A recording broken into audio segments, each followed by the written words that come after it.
Welcome back to the Chattable Podcast, where enrich vocabulary and speak English with pride. Thank you. I am really looking forward to this one. Yeah, I'm thrilled to welcome you all to this episode, because today we are going on a really fascinating deep dive.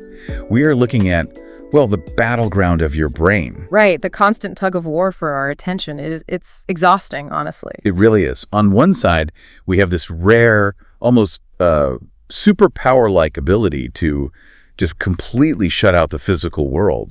But then on the other side, we face this massive multi-billion-dollar industry that is actively engineered to distract you, with all these shiny, loud, and completely unnecessary objects. Exactly. And the English language has actually developed these highly specific, really visual phrases to describe both extremes of this mental battle. Yeah. And by mastering these two phrases, you gain a very precise way to describe exactly how you interact with information, with technology, and, well, with your own focus. Okay, let's unpack this. Our first phrase for this deep dive is tunnel down. Right, tunnel down.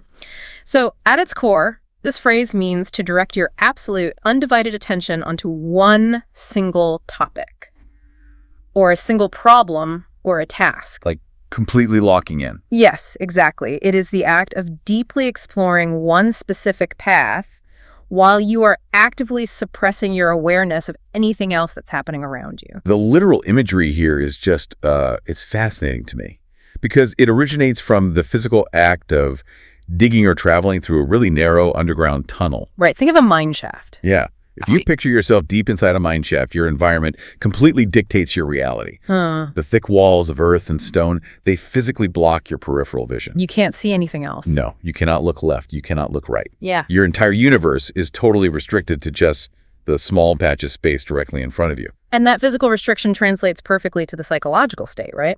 When you tunnel down, you are essentially building mental walls of dirt and stone. Oh, I like that. Mental walls. Yeah, you are intentionally restricting your mental landscape so that only the immediate task is visible to you. I actually think of it like putting a pair of really high-end noise-canceling headphones on your brain. Oh, that's a great analogy. Right. And the interesting thing about noise-canceling technology is how it actually works.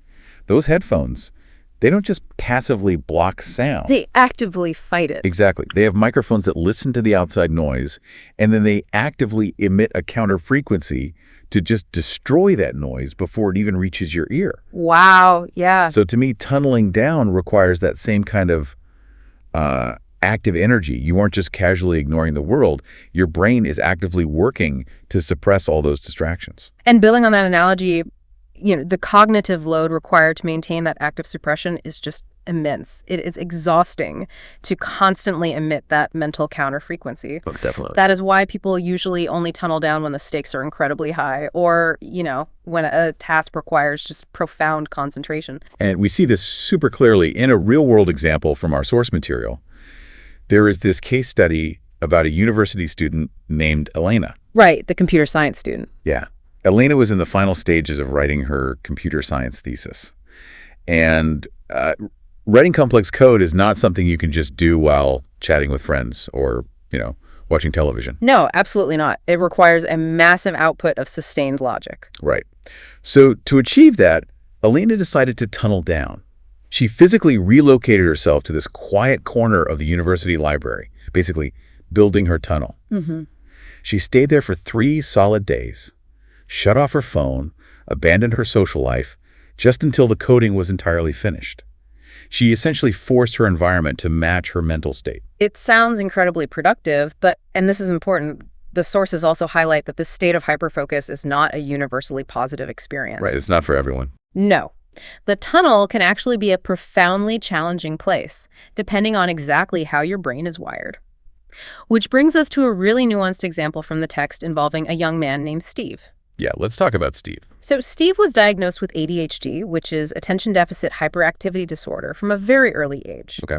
For someone with ADHD, the brain's executive functioning just operates differently, actively suppressing outside stimuli, building those mental dirt walls we talked about that can be overwhelmingly difficult, or sometimes it's physically impossible. Because of his neurodivergent diagnosis, Steve's parents were deeply concerned about his long-term career trajectory.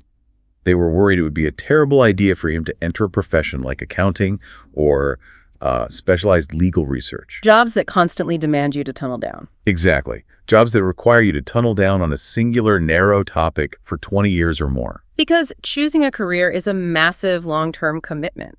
For a neurotypical person, a highly specialized career might feel secure and safe. But for someone like Steve, a job that feels like a 20-year tunnel could be incredibly restrictive. It would be draining. Yeah, that makes sense. Modern work culture often glorifies the ability to tunnel down, but in reality, someone like Steve might really thrive in an environment that requires a wide, sweeping view.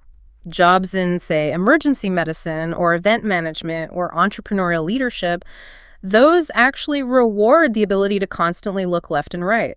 Wait, I actually have to challenge that rule regarding leadership. The sources suggest there are specific situations where you must absolutely avoid tunneling down, specifically if you are a manager. Right. But what if a manager is dealing with a really critical, high-stakes crisis? Let us say a tech company faces a massive cybersecurity breach. Wouldn't the manager have to tunnel down on that one emergency and just ignore the normal day-to-day operations? If we connect this to the bigger picture, that is a very important distinction to make, but it actually highlights exactly why the rule exists. Oh, really? Yeah. Even in a crisis, an effective leader must resist the urge to tunnel down into the details. Think about it.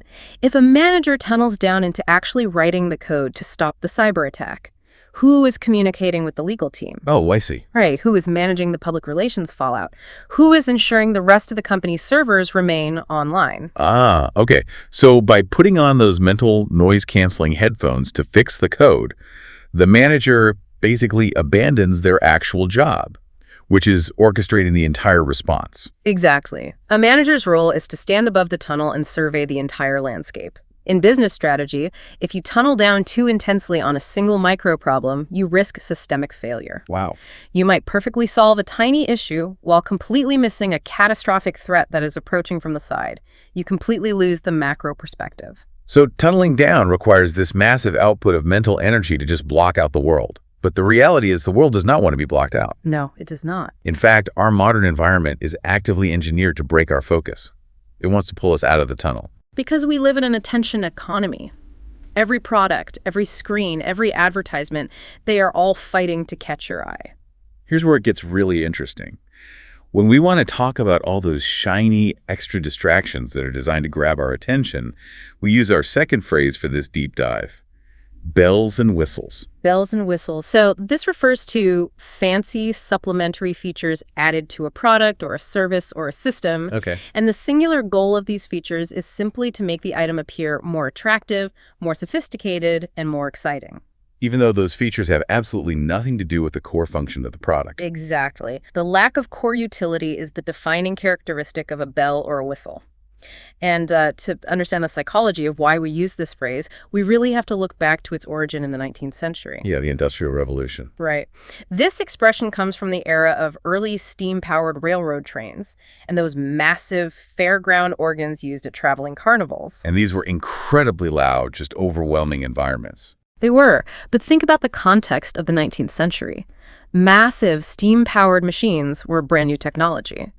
For a lot of people, a giant metal train roaring into a station was honestly terrifying. I can imagine. So the engineers added actual physical brass bells and loud steam whistles to these machines. But did the bells make the train engine burn coal more efficiently? Like, did the steam whistles make the wheels turn faster? Exactly, zero impact. They had absolutely no mechanical benefit to the propulsion of the train whatsoever. Right. But they served a brilliant psychological purpose. Adding musical bells and bright, shiny whistles made these intimidating machines seem grand and impressive and, well, culturally acceptable. It made them fun. Yeah. They signaled arrival in a way that captured the public's imagination. It was essentially an early form of user experience design. They created an illusion of greater performance and value. And that psychology of perceived value is still driving our economy today. Long after those old steam trains have rusted away, we still use bells and whistles to describe the luxury additions that marketers use to trigger our dopamine. To get us to spend more money. Exactly. We see it constantly in car sales, real estate, and especially in consumer technology. Oh, absolutely. Think about the last time you upgraded your smartphone. Did you actually need the titanium casing or the fourth camera lens or the animated emojis? Probably not. Right. Or did you just fall for the bells and whistles? We actually have a great modern contrast in our sources that illustrates this perfectly. First, we have a shopper named Marcus. So Marcus needed to purchase a computer, but he was very clear about his core requirement. He only needed a machine to write essays for his degree. He recognized his basic functional need. Right.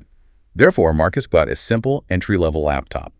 He actively avoided the expensive models with, glowing keyboards, high-end 3D graphics cards, dual touch screens. You know what he didn't need? Yeah.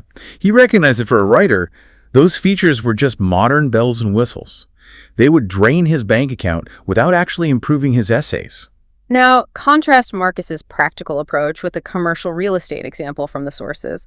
A development company recently built a brand new luxury condominium building. Okay. To attract wealthy families from across the country, they did not just advertise the quality of the plumbing or the structural integrity of the roof. Right, because a roof and plumbing are core functions. They're just expected. To command a premium price, you have to sell a lifestyle. Exactly. So the developers loaded the building with appealing offerings. They built a private luxury spa on the ground floor. They included climate-controlled, high-end wine storage. They even hired a full-time director just to host exclusive social events for the residents. But a private wine cellar does not protect you from the rain. And a social event does not keep the building warm in the winter. No, they don't. These are classic bells and whistles designed for the ultra-wealthy. They grab the buyer's attention, elevate the perceived status of the building, and basically justify a massive price tag. They sell an identity. What's fascinating here is understanding the boundaries of language. Does bells and whistles simply mean any additional feature? Like, can I use it to describe an upgrade to my car's airbag system? What's fascinating here is you absolutely cannot. And this is a critical rule for understanding the tone and nuance of English. You must never, ever use the phrase bells and whistles when you are describing essential safety features or critical life-saving tools. Okay, let us explore the reasoning behind that rule. Because if a hospital purchases a brand new, highly advanced heart monitor for their intensive care unit, this machine likely has dozens of new features that the old machines did not have. Why can't I say it has all the bells and whistles? Because of the historical weight of the phrase. Remember the carnivals and the fairgrounds we talked about? Yeah. The phrase inherently implies frivolity. It implies that the features are just unnecessary toys added for show. Oh, I see. So if you say a life-saving medical device has bells and whistles, you are stripping away the gravity of the situation. Yes. You make highly sensitive medical equipment sound like a collection of cheap, optional gadgets just designed to entertain people. Exactly. It fundamentally disrespects the environment. In an intensive care unit, an extra alarm feature on a heart monitor is not there to look impressive.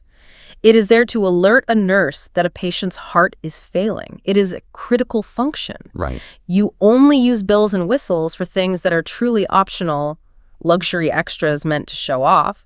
The context of your environment completely dictates the vocabulary you are allowed to use. So what does this all mean? For you, the listener, mastering these two specific phrases offers far more than just a larger vocabulary. It grants you precision. It allows you to clearly articulate the mechanics of exactly how you engage with the modern world. You now have the language to describe the active, demanding mental state of locking into deep work. You can clearly explain the necessity of shutting out the noise to tunnel down on a vital task. And conversely, you can articulate why you are choosing to walk away from unnecessary, expensive distractions by recognizing and avoiding the bells and whistles. You can navigate the extremes of focus and distraction with total clarity. This raises an important question, though. A final thought for you to carry with you as we conclude our deep dive today. We talked about how tunneling down requires immense mental energy and how bells and whistles are engineered to distract us. Right. Think about the smartphone sitting next to you right now. That device is perhaps the greatest machine of bells and whistles ever invented in human history. Oh, without a doubt. It is constantly pinging, vibrating, and flashing bright colors to steal your attention away from your immediate reality. If we are permanently surrounded by these devices, living in an ecosystem of constant engineered distraction, is it becoming biologically harder for our brains to ever truly tunnel down on anything important? Wow. Are we actually losing the cognitive muscle required to build those mental walls? That is a deeply provocative concept. Are our own devices slowly eroding our capacity for deep, sustained focus? We will leave you to ponder that question as you navigate your day. It's a lot to think about. It really is. Thank you for spending your time with us for this episode. Remember to take these concepts out into your own life, observe the bells and whistles around you, and practice using your new vocabulary with absolute pride. Keep speaking, keep learning, and we will catch you on the next deep dive.